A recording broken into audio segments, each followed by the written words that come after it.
that whenever we deliberate the budget of a certain agency, that the head of the agency must be present. At this point in time, there are no staff here. The head of agency present on the office of the Vice President. And we only have a DBM here. A DBM even answered that only, the COA even answered that only the OVP could be able to answer that.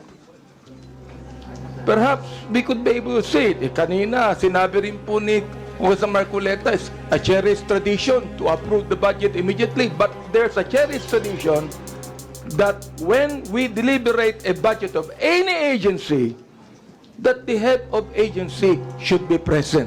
So sayang yung pondo, Madam Chair. Sayang yung pondo para dito. And Madam Chair, parang pwede naman ito inilagay na lang sa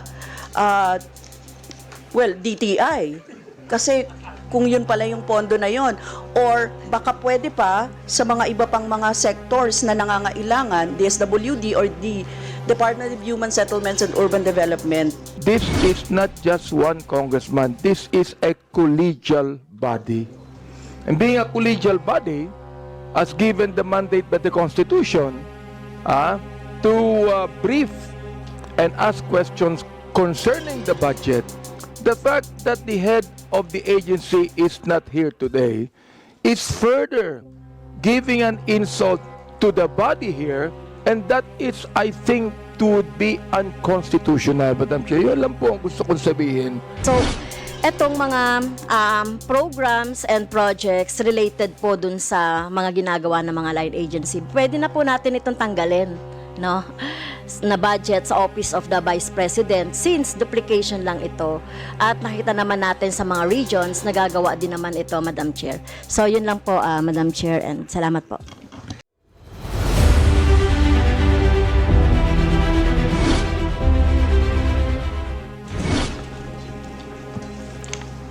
I think if the question is kung necessary po ba yung mga pag-open ng extensions offices, I think the question must be addressed to the office of the Vice President, not the auditors. But then on our point of view, based on our audit, that to extend the services, it is considered or it may be okay for the Office of the Vice President to open an extension office or satellite offices to extend their services. Thank you, Madam Chair. Actually, I would agree, and I was actually considering foregoing that question, but I just wanted to get the COA's opinion since they have institutional and historical knowledge of yung previous administrations and the fact that they were able to carry out their functions without satellite offices and extension offices.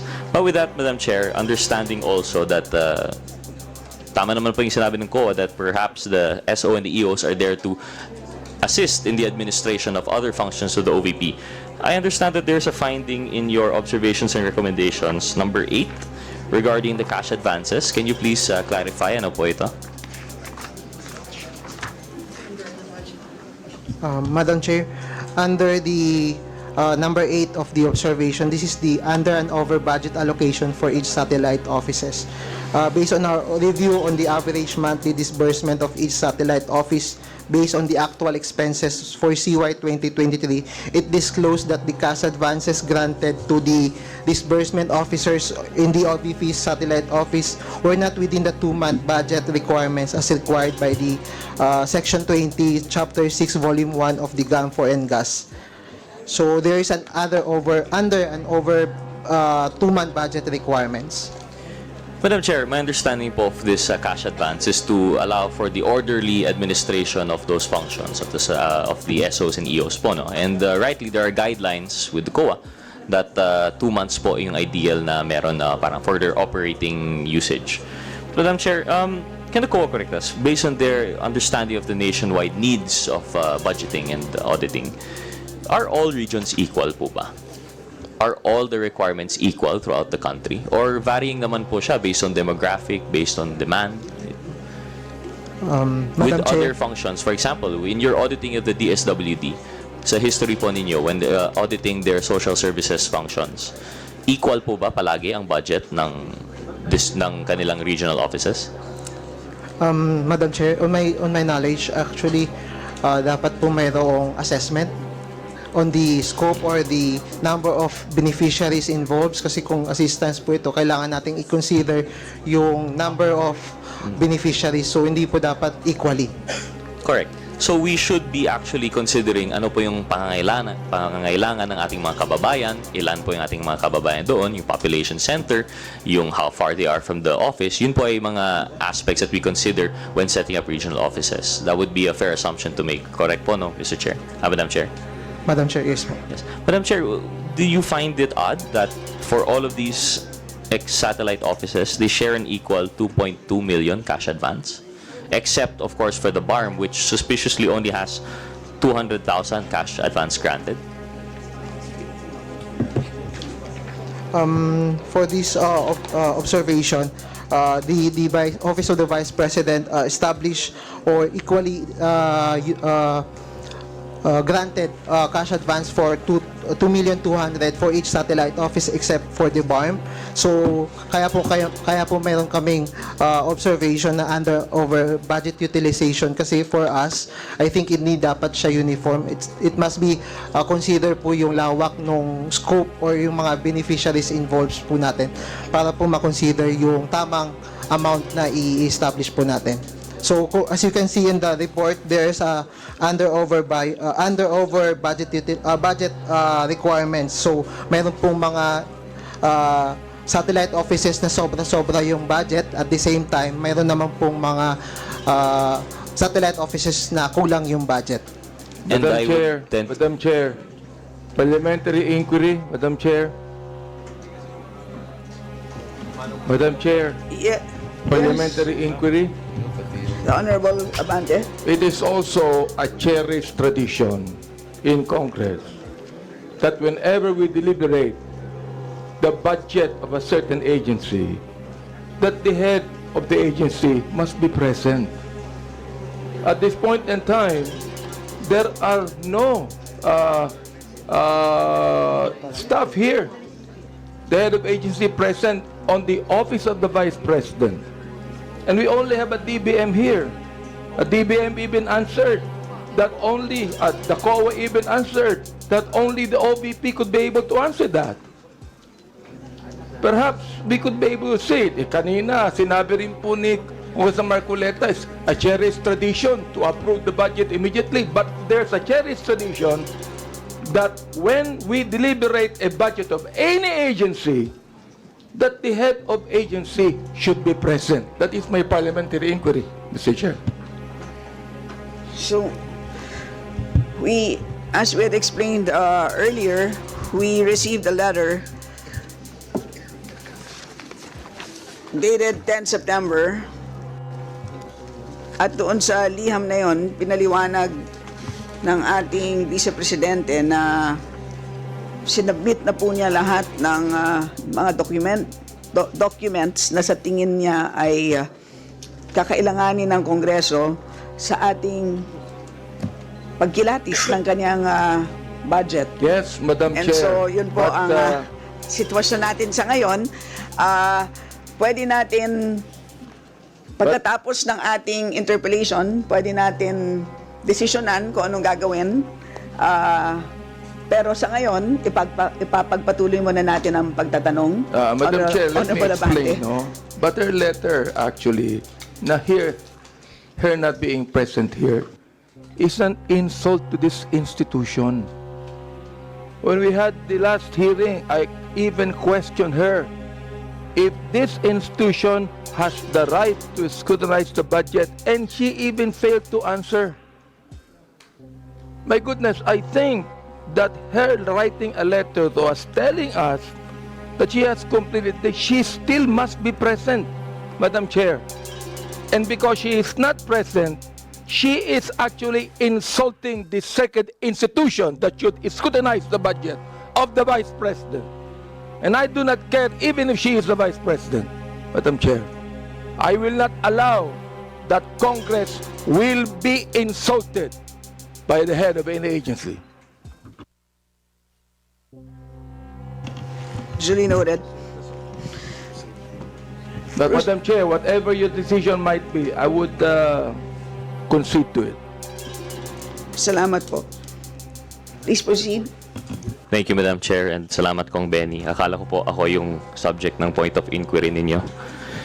Natakot po ako doon, pero salamat po. And I share the frustration and lament that. And actually, as you can see based on my interpellation, although yes, we're able to get these questions out in the open, wala po tayong actual sagot na nakukuha, unfortunately. And this is by no fault of the COA. We appreciate your attendance here and your answering to the best of your abilities. But it's just that precisely the questions here relating to the budget of 2025, understandably, you will not be able to answer. With that, Madam Chair, I have other questions here. And supposedly at this juncture, lahat na po ito ay directed po doon sa OVP. But just to point it out po, no, going back to what the COA mentioned regarding the percentage of variance, yung over po nga ng Cebu and Bohol was 70%. As compared naman yung under for Panay and Negros Islands, 276% po. So, hindi po maayos yung pag-distribute throughout the regions. It seems to be they were done equally. They were equally cut. And I think this would definitely have an effect on the operational effectiveness of yung mga satellite offices and extension offices. But anyway, I leave it to the body to decide on what to do with this. And I will now conclude my interpellation. Thank you very much, COA. Thank you, Madam Chair. Right. Salamat. Next to interpellate from the majority, we have the Honorable Fidel Nograles. Thank you, Madam Chair. My question is addressed to the COA in relation to the question on the lease or rent of satellite offices. I would like to ask, based on your audit report, that you mentioned that in 2022, there was 29 million, and in 2023, there was 53 million spent on lease or rent of satellite offices or extension offices. In your audit report, do you have details on the breakdown of this 53 million spent on year 2023? If yes, can you provide our committee with information on how this 53 million on the lease of satellite offices was spent?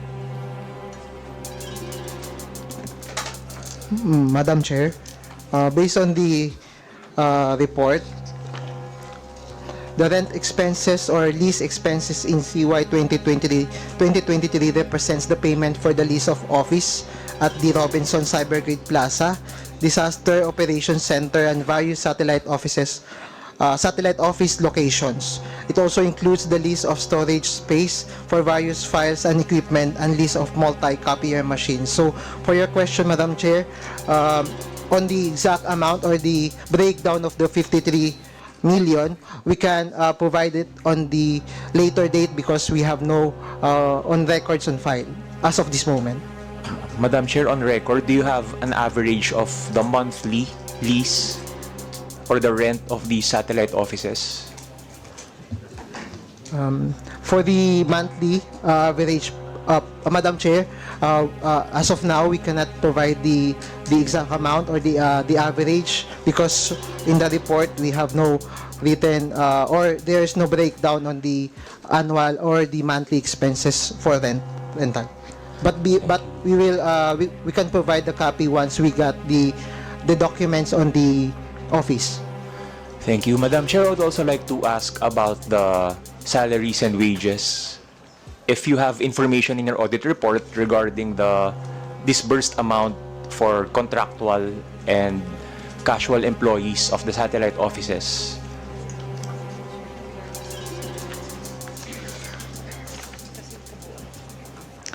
Based on the notes to financial statement, including in our report, there are no breakdown for the salaries and wages for the satellite offices.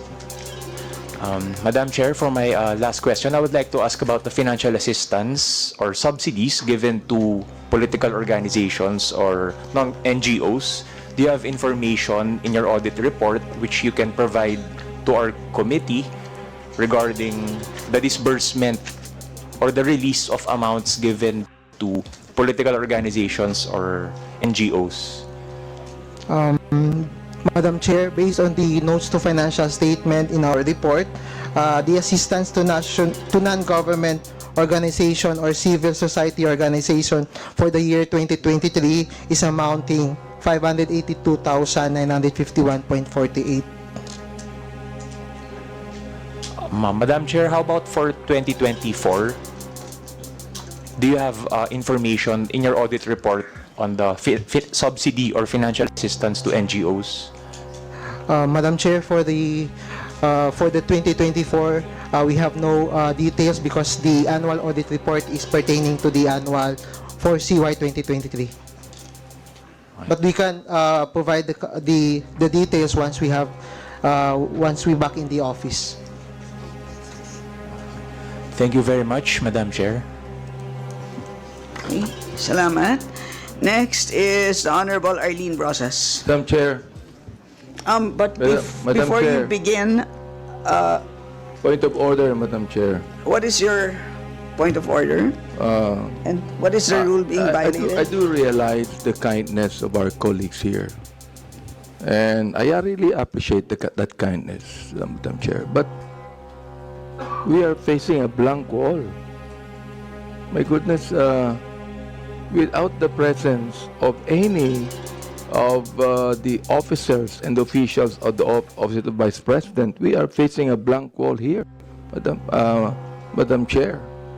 And that's my point of order because I really appreciate the kindness of my colleagues here in this briefing. Masyado tayong naging mabait, Madam Chair, and I would think that it is time for us to realize that we should not allow any head of agency to further insult the authority of Congress to scrutinize the budget, Madam Chair. That is my point of order. Madam Chair, very quickly, Madam Chair, if I may. Kong Abante, I believe that was a manifestation, not a point of order. So yes, we note your manifestation and we proceed to the Honorable Garin. Yeah, thank you, Madam Chair. With due courtesy to my mentor and, of course, a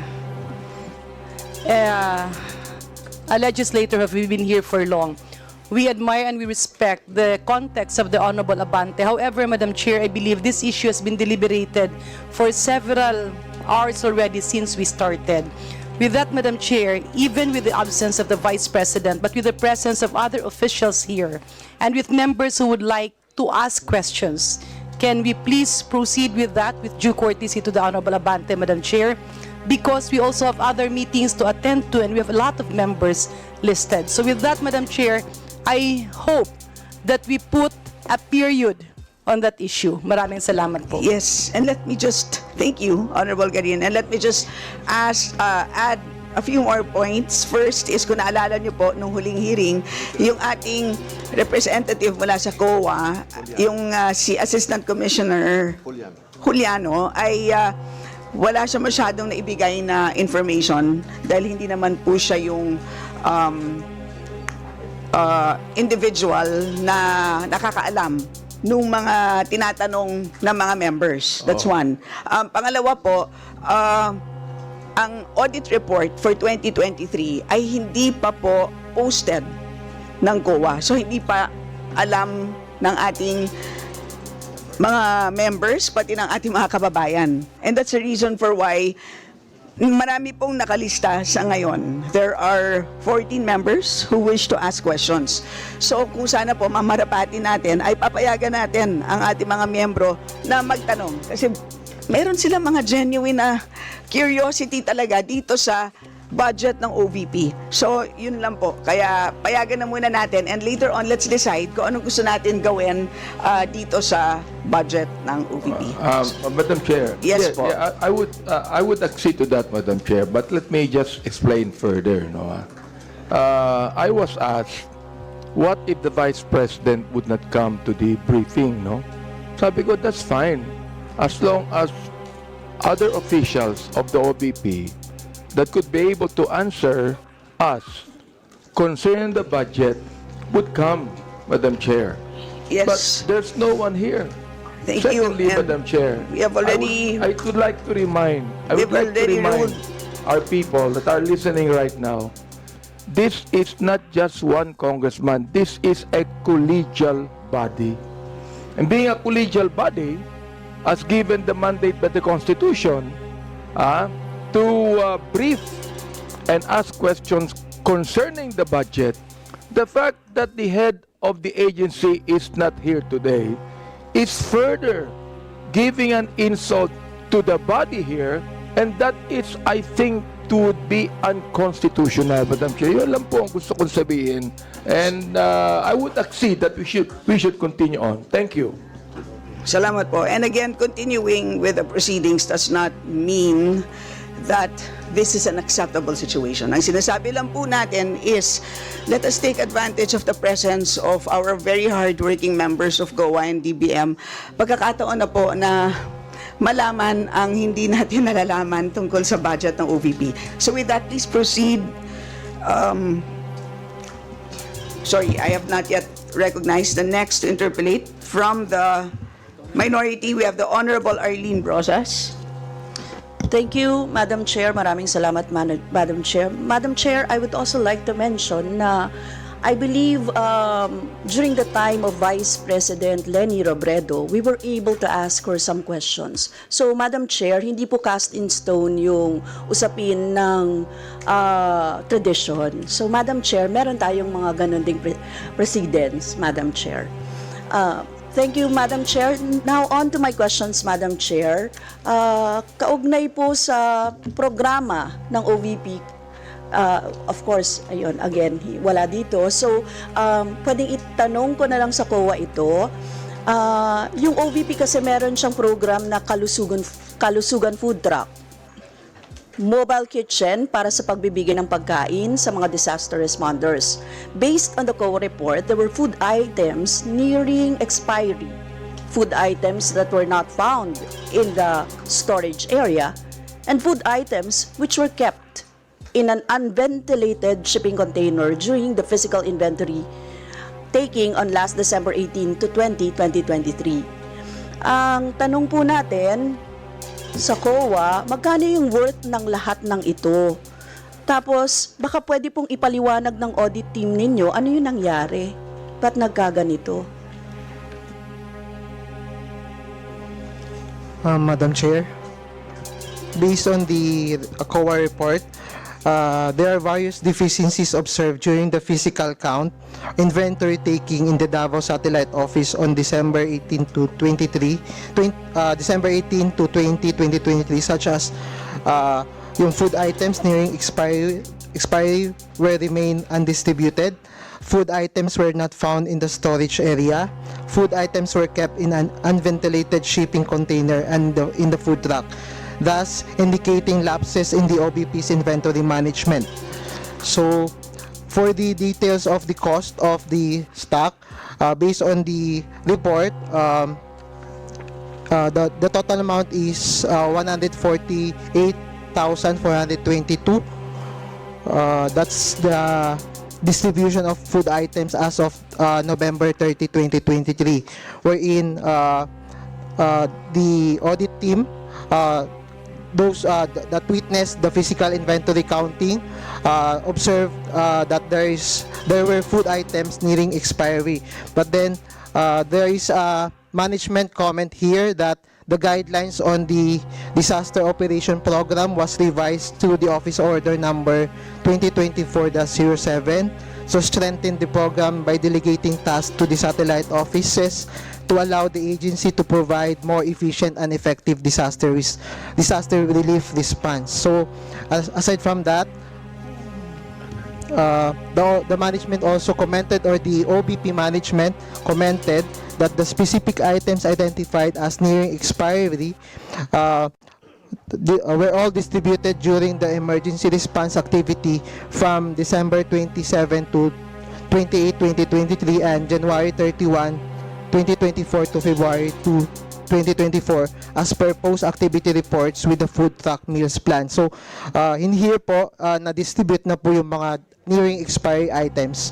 Then in 2023 also, it was observed that the mobilization of the food truck located in Metro Manila, which caters the entire Luzon Island, was higher compared to the food truck in Davao. Hence, the Disaster Operations Center of the OBP decided to transfer the cup noodles to Metro Manila to avoid expiry. Then the transfer was done without additional cost to the OBP since it is coincided with the scheduled travel of the DOC personnel. So for the status, these all cups noodles were distributed during the emergency response activity in December 2023 in relation to the Tondo fire incident as per activity reports. And lastly, all food items inside the Kalusugan food truck were transferred to the storage facility. And on November 14, sub-food items were brought on board to the food truck for distribution. However, the Davao Satellite Office had to prepare to receive the 25,000 gift pack for the OBP anniversary Thanksgiving activity. Thus, they decided not to unload the food truck and transfer the other food items to the container van to provide space for the said gift packs. After the said activity, the food items stored in the food truck and container vans were brought back to the storage area on January 3, 2024. That's all, Madam Chair. Madam Chair, para ako nagde-deja vu ng DepEd, yung mga na-expire na pagkain at saka powdered milk. Sinasabi niyo po, yun din yung tanong ko sinasabi niyo po na yung powdered milk, cereal drink, instant coffee, pinamahagi siya during the emergency response activity. Pero ito yung kung kailan malapit na yung expiration date ng mga items, Madam Chair. So, syempre hindi ko naman kayo matanong kasi OBP yung naggawa. Bakit ganito, Madam Chair, ang dami palang mga deficiencies na ganyan. Tapos, hindi naubos yung pondo, right? May natitira pa ito? Madam Chair, what specific fund? Yung fund po para dito sa Kalusugan Food Truck.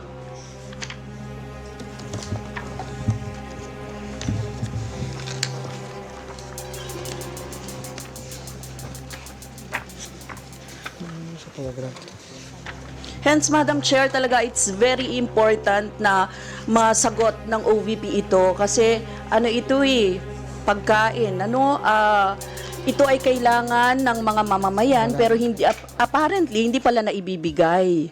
So, tapos kung hindi man naibibigay, too late na maibigay. Tapos paulit-ulit ito. We've seen this doon sa DepEd and we are now seeing it sa OVP, Madam Chair.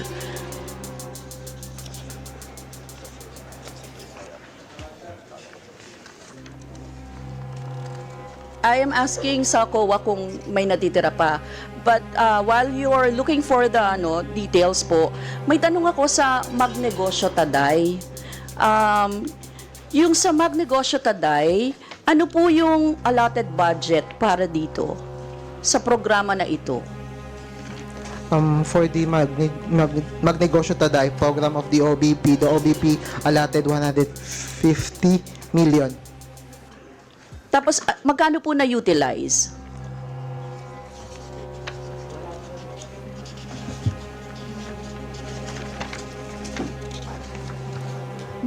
Based on the COA report, out of the 150 million, only 600,000 or 0.40% were utilized as of December 31, 2023, Madam Chair. So, sayang yung pondo, Madam Chair. Sayang yung pondo para dito. And Madam Chair, parang pwede naman ito inilagay na lang sa DTI kasi kung yun pala yung pondo na yun, or baka pwede pa sa mga iba pang mga sectors na nangangailangan, DSWD or the Department of Human Settlements and Urban Development. Yun lang, Madam Chair, may mga malalaking pondo dito, sayang, tapos hindi nagagamit ng maayos, Madam Chair. And can you give me po yung to follow na lang, gusto ko po kahit yung i-explain ninyo kung yung mga food items, expiry, tapos magkano yung nagastos doon, magkano kasi observations po yan tapos kung ano pa yung natitirang pondo para doon. Yun lang, Madam Chair, maraming salamat. Thank you. Salamat. Okay, so next to interpellate is the Honorable Kong Franz Castro. Yes, Madam Chair, before I interpolate, no, gusto ko lang mag-manifest doon sa pinag-uusapan kanina about the opportunity, no? So, gusto lang natin, Madam Chair, itama, no, yung maling pagtingin ng Vice Presidente na opportunity ang pagharap niya dito sa Kongreso at mamamayan upang ipaliwanag kung paano ginastos at paano gagastusin yung kanyang mga budgets, no? Opportunity na pwede niyang i-forgo. So tingin ko, Madam Chair, mali siya doon. Tungkulin niyang sagutin ang mga tanong natin dito at hindi ito negotiable. Just like it is the duty of every agency of the government. Kaya tama yung recollection ko kanina, no, Madam Chair, na nag-object kami kung tiniterminate agad ang budget, even in the office of the President dati. Kasi naniniwala kami na there should be no sacred cows, no, in budget hearings. And the OBP should be reminded that the public office is a public trust. She should be faithful to that trust. So yung ipinagkakatiwala nating budget sa anumang mga opisina, OBP man yan o OP man yan, ay may trust dyan ang ating taong bayan na dapat na pangalagaan, dapat ayusin yung paggastos. At hindi opportunity yung pagharap, obligasyon, no, ng Vice Presidente na humarap sa mga budget hearing. At dapat hindi yon gawing tradisyon na merong parliamentary courtesy. At binali na natin yung tradisyon na yan kay BP Robredo, Madam Chair. Susundan ko lang yung tanong ni Congressman, ni Representative Manikis, Madam Chair. So sa COA, have you examined po yung mga contract ng mga satellite office sa bawat 12 satellite office ng Office of the Vice President? So, sinasabit po ba ito? Kasi talagang parang tingin natin dito, parang waste of money rin ito. Kasi nagagampanan naman ng mga previous Vice President yung kanyang mandato, even with the one office. 'Di ba? At yun muna yung tanong natin sa COA. So, nire-require nyo po ba yung mga contract of lease or contract of rent sa bawat opisina or satellite office, Madam Chair? Madam Chair, for the contracts or the purchase orders, based on COA circular, we have guidelines that it is mandated or it is required to be submitted within 5 days after the perfections of the contract. Submitted to the audit team for verification and audit. Thank you, Madam Chair. Nag-submit po ba ang OPP doon sa, ilan ba yon sa 2023? 7 na satellite offices ay may dagdag na 4 or 5? Madam Chair, based on our audit, the contracts for the rental of office spaces were submitted to the COA. So have you examined po yung contract? Kasi parang lumalabas dito na kung titignan natin, ako nakita ko na rin kasi yun, kasi nag-imbestiga rin ako doon sa mga satellite offices. Ang itsura nito ay hindi naman siguro worth that much na pagre-rent. So, have you visited din po yung mga satellite offices, ang COA? Madam Chair, unfortunately, we have not yet visited some of the extensions offices because for information, we just assumed the office at the office of the Vice President last March 2024. So wala kaming, limited lang time namin then, but then last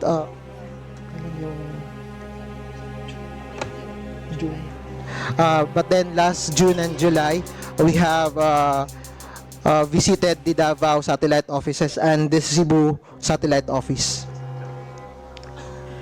Well, Madam Chair, siguro advice din natin sa ating COA, no, for further study and para mas konkreto po yung ating pagbusisi, no. Can you visit siguro, no, later on yung mga satellite offices. So Madam Chair, actually, we have plans to visit the satellite offices for validation also of the operation. What is how the OPP satellite offices operates and how they use the funds for the implementation of the programs.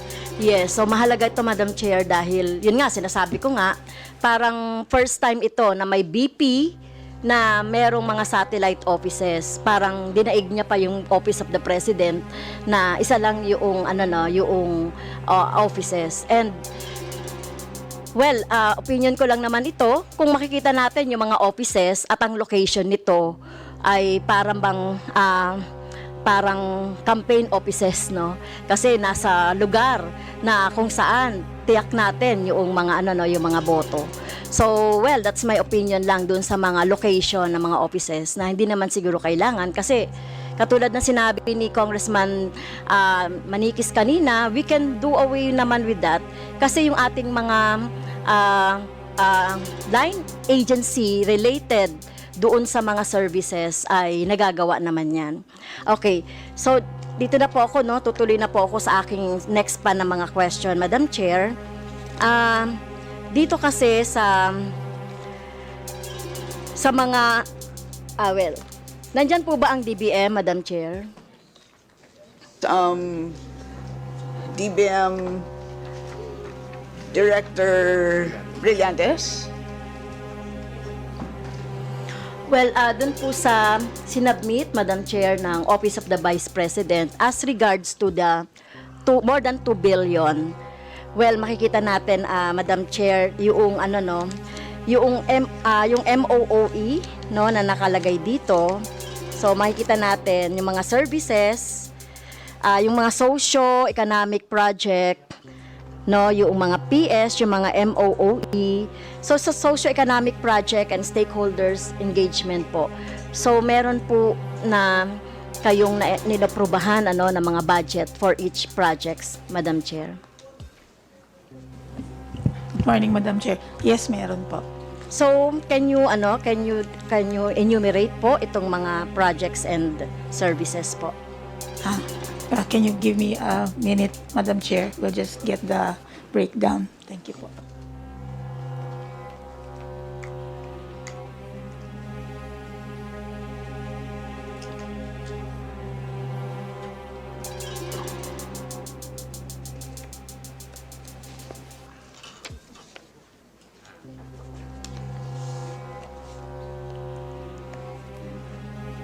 Well, baka matagalan pa, Madam Chair. Nandiyan na ba?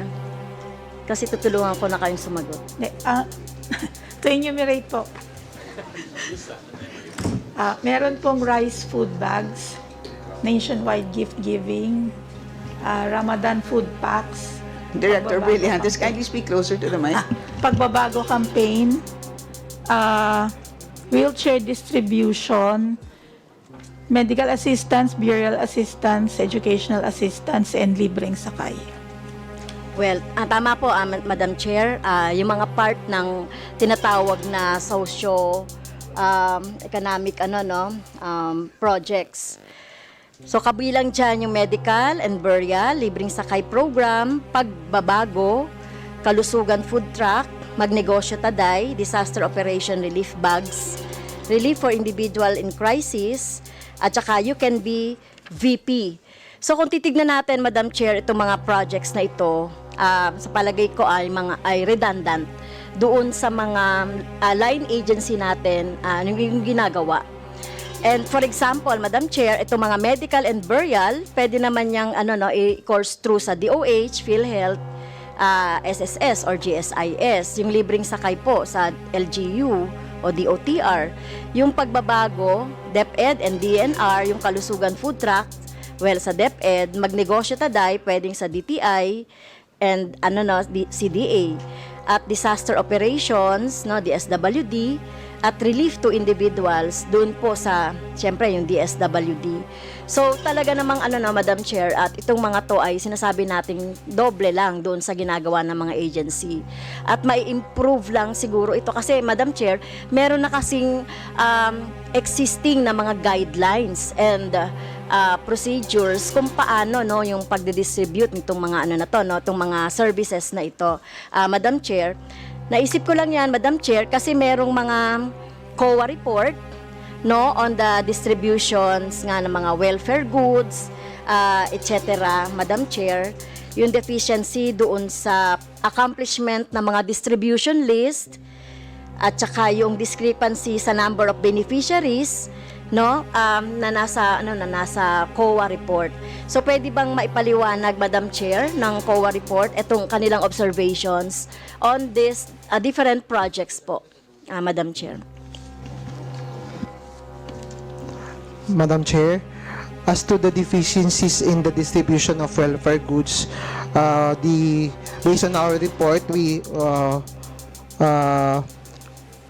noted that the distribution of welfare goods have various deficiencies. One of these is the following documents needed to support the distribution of welfare goods were not required by the agencies to be submitted.